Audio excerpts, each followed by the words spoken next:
The seed of the American dream begins with income, which is bolstered by education.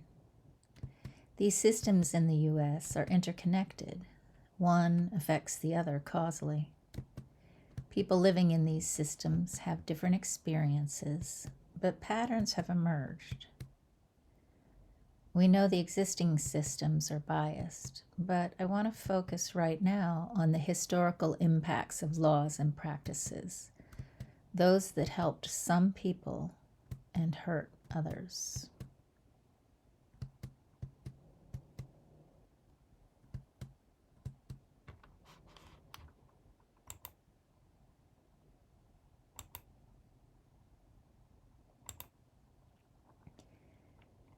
From around 1619 to 1861, the slave trade operated, denying black people every possible right and opportunity available to white people. Though the government promised reparations, none were delivered. There has not even been a formal apology to the people whose ancestors experienced these outrageous injustices.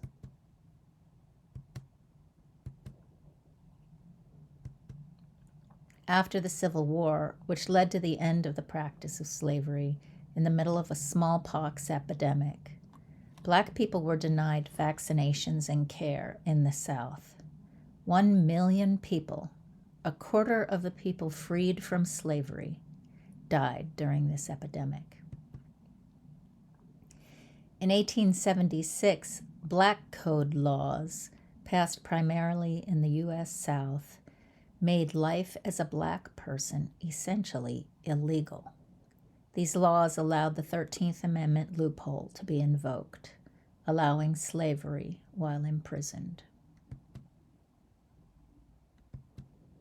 Beginning during Reconstruction around 1880, white people waged terrorism against black people, while law enforcement took part or looked the other way. Justice was a travesty. The trauma left scars. Lynchings continued through 1960. Sharecropping emerged after the Civil War in 1865 and was functionally similar to the conditions endured during slavery.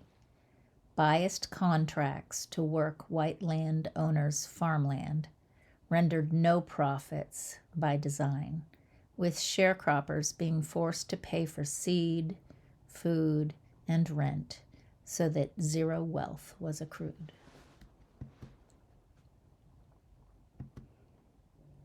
Also in 1865, while trying to find work, newly freed people could be thrown in jail, again allowing the prison loophole to the 13th Amendment abolishing slavery to be invoked.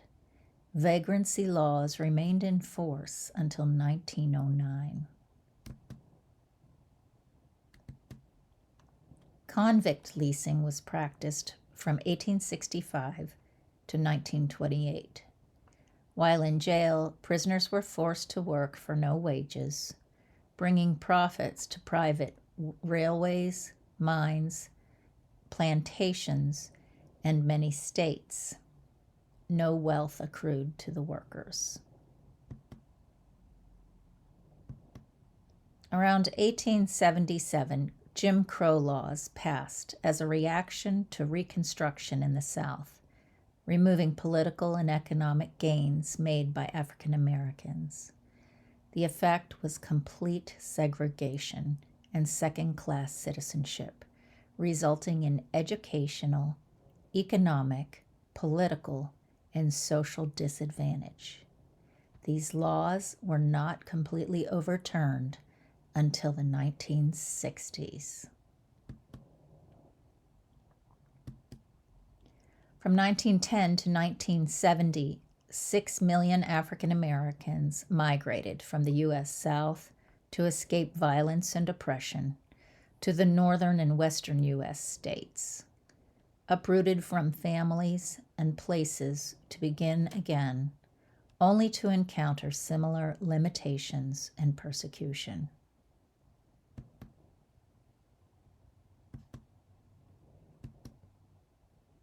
In 1933, pulling the country out of the Great Depression, FDR signed a New Deal that left Black Americans behind, codifying racial segregation in housing, which persists even today. It omitted domestic and farm workers from the new Social Security, two groups who were predominantly Black Americans. The Social Security Act of 1935 was passed. It excluded domestic and agricultural workers, a large percentage of whom were African American. In 1944, the GI Bill, Title III, passed. These laws accommodated Jim Crow laws, ensuring the continuation of total segregation. Benefits of loans for mortgages and businesses were not available to Black people, and educational benefits were limited by racially biased college admission policies. Simultaneous with the GI Bill in 1944, discriminatory bank lending policies put additional limits on Black Americans by making loans effectively unavailable, even though technically offered by the GI Bill. From 1934 to 1968, the Federal Housing Authority, FHA, effectively prevented homeownership by discriminatory lending practices. These guidelines resulted in only 2% of loans going to non-white people. No wealth building. In 1934 through 1968, further codifying segregation, restrictive deed covenants were required to obtain FHA mortgage insurance. These clauses were inserted into property deeds to prevent people who were not white from buying or even occupying land. From 1949 to 1974, urban renewal in cities across the U.S. built highways directly through communities of color, destroying them and leaving many people houseless and economically disenfranchised. Coined segregation by design, between 1950 and 1970, many cities eliminated public transit and raised Black communities, replacing them with highways. Urban planning exacerbated displacement and disinvestment while subsidizing auto usage. This enabled white flight, the movement of white people to bedroom communities outside of the cities. From 1947 to 1980, blockbusting was practiced by realtors. They manipulated racial fear to get white owners to panic sell, then sold the same properties to Black buyers at large markups with onerous lending terms. Again in 1950, then Democrats ramped up efforts to make it difficult for Black voters to vote. The many tools to keep citizens of color from voting have included intimidation and violence, poll taxes, literacy tests, gerrymandering, voter roll purges, voting ID requirements, and reductions in poll hours and access. Though the party lines switched during the Nixon era, similar tactics are still being employed by Republicans in 2023. From 1956 to 1970, covert intelligence programs, or COINTELPRO, targeted African American political organizations to suppress growing political influence. COINTELPRO used illegal and violent means to oppress and again increase racial intimidation and trauma. Since the Civil Rights era, racial trauma has been a steady drumbeat until today in 2023, with police and citizens repeatedly using lethal violence against Black people, denying them due process, and scarring families and communities. Perpetrators are often not prosecuted and almost never are convicted. Another version of convict leasing. Since 1970, states have been using prison contract labor. The contracts are a little different, but the premise is the same. The use of prison labor for profit continues today. In 1971, using thinly veiled racist language, and as part of his Southern strategy, the Nixon administration began the so-called War on Drugs, a targeted enforcement movement that focused on communities of color. This is when the modern GOP and Democrats switched allegiances. Racist ideas are politically powerful ones. These efforts continued until 1994. In part, the war on drugs led to the imprisonment of an additional 1.2 million people through 2013, disproportionately Black and Latino. Nationwide, most felons are ineligible to vote, impacting communities' civic muscle as well as their economic survival. Since 1984, corporations working with governments have designed new ways to profit from prisoners. Corporations run some prisons and contract for services that overcharge prisoners and their families, continuing the tradition of differential economic burden on communities of color. The school-to-prison pipeline is the practice of throwing away frustrated kids' futures instead of getting them the support they need to thrive. Kids of color are much more likely to get jettisoned from the school system this way.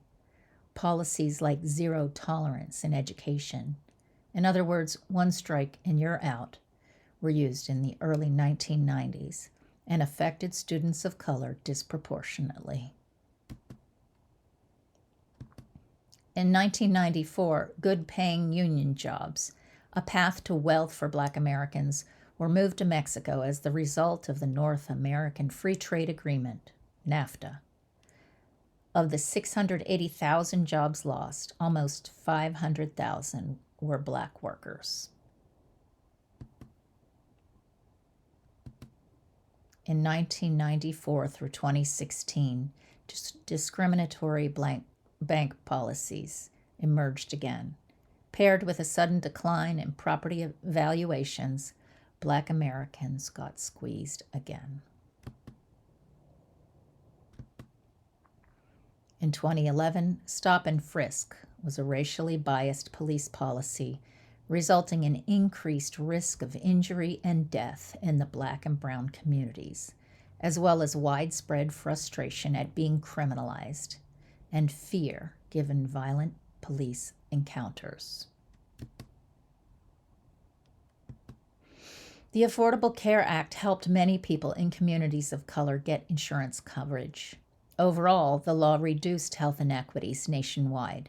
However, for the states that rejected Medicaid expansion, it resulted in the continued withholding of foundational health care to many African Americans. The systems, laws, and practices historically have excluded people of color, barring them from the competition and grounding their health and their wealth. That some people succeed in spite of all the roadblocks and barriers is a testament to their gifts and spirit. But on average, the impact of these historical exclusions were sticky. They had lasting consequences. Generations of white people were given access and built wealth. This reinforcing growth engine growing exponentially, while most people of color were barred from access, preventing them from building any wealth at all. The examples of laws and practices I shared pertain primarily to Black and African Americans. It's not exhaustive, and we omit many laws and practices that impacted people with Native, Indigenous, and Asian descent. The time to acknowledge the truth of this history, to apologize for the cumulative harm it has done, and to repair that harm is now. Thanks.